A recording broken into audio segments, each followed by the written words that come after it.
जिंदगी में बहुत कम लोग होते हैं जो अपनी कमजोरी को ताकत बना पाते हैं। कई लोग तो सब कुछ होते हुए भी हार मान लेते हैं और अपनी किस्मत को दोष देने लगते हैं। लेकिन कुछ ऐसे भी लोग होते हैं जो अपनी अक्षमताओं का रोना नहीं रोते, बल्कि वो कुछ ऐसा कर जाते हैं जिसकी मिसाल पूरी दुनिया देती है। एक ऐसे ही शख्स हैं श्रीकांत बोला, जो बचपन से ही अंधे हैं, वो देख नहीं सकते। इसके बावजूद भी आज उन्होंने 80 करोड़ से अधिक की कंपनी स्थापित कर सफलता की नई कहानी लिखी है। शारीरिक अक्षमता के कारण कोई इंसान समाज को अनुपयोगी लग सकता है, लेकिन उनकी जिंदगी भी खास होती है और मौका मिले तो वो खुद को साबित कर सकते हैं, ठीक उसी तरह जिस तरह इस नेत्रहीन लड़के ने खुद को साबित किया। तो आइए जानते हैं उनके संघर्ष से सफलता तक का ये सफर। श्रीकांत बोला का जन्म 7 जुलाई 1992 को आंध्र प्रदेश के सीतारामपुरम मछलीपट्टनम शहर में एक दृष्टिहीन बच्चे के रूप में हुआ। उनके परिवार की आर्थिक स्थिति बेहद कमजोर थी। महीने भर में 1600 रुपये कमाने वाले परिवार में ऐसे दृष्टिहीन बच्चे का जन्म किसी शौक से कम नहीं था। घर वाले तो जैसे तैसे इस दुख को बर्दाश्त कर रहे थे, लेकिन रिश्तेदार और पड़ोसियों से इस बच्चे का जिंदा रहना बर्दाश्त नहीं हो रहा था। सबने श्रीकांत के परिवार को सलाह दी कि वो उसे मार दें। उन सभी का मानना था कि यह बच्चा दृष्टिहीन होने के कारण किसी काम का नहीं है और बड़ा होकर परिवार पर बोझ ही बनेगा। श्रीकांत के घर वाले भले ही गरीब थे, लेकिन वे अपने बच्चे को हर हाल में बचाना चाहते थे। इसलिए उन्होंने किसी की बात नहीं सुनी और फैसला किया कि चाहे जैसा भी हो, लेकिन वे अपने बच्चे का पालन पोषण करेंगे। श्रीकांत के माता पिता ने उसका पालन पोषण एक आम बच्चे की तरह किया और उसे कभी उसकी शारीरिक अक्षमता का एहसास नहीं होने दिया। बड़ा होने पर परिवार वालों ने उसका दाखिला गांव के ही एक स्कूल में करा दिया, जिसके लिए वह रोज 5 किलोमीटर दूर पैदल जाते। श्रीकांत के नेत्रहीन होने के कारण उन्हें क्लास की सबसे पिछली सीट पर बैठाया जाता। सारे बच्चे उसका मजाक उड़ाते और कोई भी बच्चा उससे दोस्ती करने के लिए तैयार नहीं था। इस सब से परेशान होकर वह हैदराबाद पहुंचे और वहां उनका दाखिला करा दिया। इस स्कूल का माहौल बिल्कुल अलग था, क्योंकि यहाँ सारे बच्चे नेत्रहीन थे, जिसकी वजह से श्रीकांत के बहुत से दोस्त बन गए और यहाँ उन्हें कोई तंग नहीं करता था। सबको आश्चर्य तो तब हुआ जब दृष्टिहीन होने के बावजूद श्रीकांत हर क्लास में अच्छे नंबरों से पास होने लगे। 10वीं क्लास उन्होंने 90% अंकों के साथ पास की, जिसके बाद उन्हें तत्कालीन राष्ट्रपति APJ अब्दुल कलाम के लीड इंडिया प्रोजेक्ट से जुड़ने का मौका मिला। 10वीं के बाद श्रीकांत ने साइंस लेने की सोची, लेकिन स्कूल ने उन्हें साइंस में दाखिला देने से मना कर दिया। उनका कहना था कि साइंस विषय उन जैसे दृष्टिबाधित बच्चों के लिए नहीं है। ऐसा बेतुका नियम उनके जैसे छात्रों के खिलाफ एक अन्याय की तरह था।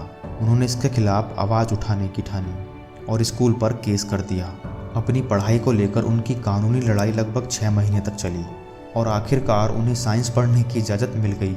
2 साल बाद उन्होंने अपने प्रदर्शन से स्कूल की उस सोच को झुठला दिया, जिसके मुताबिक श्रीकांत का साइंस पढ़ना सही नहीं था। उन्होंने 12वीं क्लास में 98% मार्क्स लाकर सबको हैरान कर दिया। यहाँ से उनकी उड़ान को रोकने वाला कोई नहीं था।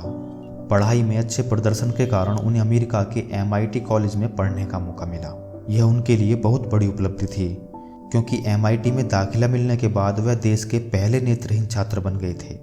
MIT से पढ़ाई पूरी करने के बाद श्रीकांत को अमेरिका की कई कॉरपोरेट कंपनियों में नौकरी के ऑफर मिले, लेकिन उन्होंने सभी ऑफर ठुकरा दिए।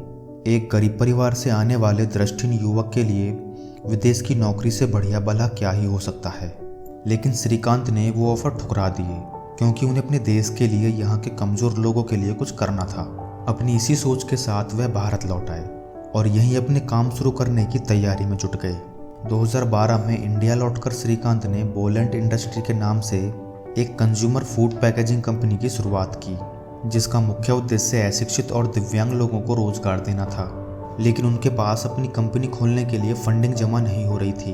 उस समय रतन टाटा ने उनके जज्बे और काम को देखते हुए उनकी कंपनी में 1.3 मिलियन का निवेश किया, जिसके बाद उन्हें नया हौसला मिला और आज की तारीख में बोलेंट इंडस्ट्रीज ने आंध्र प्रदेश, तेलंगाना और कर्नाटक सहित अपनी 7 यूनिट स्थापित कर ली हैं।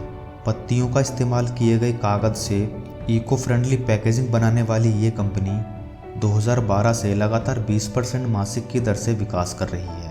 आज उनकी कंपनी का टर्नओवर 200 करोड़ से ज़्यादा है और सितंबर 2017 में उनकी कंपनी की वैल्यू 413 करोड़ रुपए आकी गई थी। दृष्टिहीनता को कभी भी कमजोरी न मानने वाले श्रीकांत बोला, आज अपने जैसों की सहायता के लिए जाने जाते हैं। आज उनकी कंपनी में लगभग 1500 लोग काम करते हैं और ख़ास बात यह है कि उनमें अधिकतर दिव्यांग लोग ही काम करते हैं।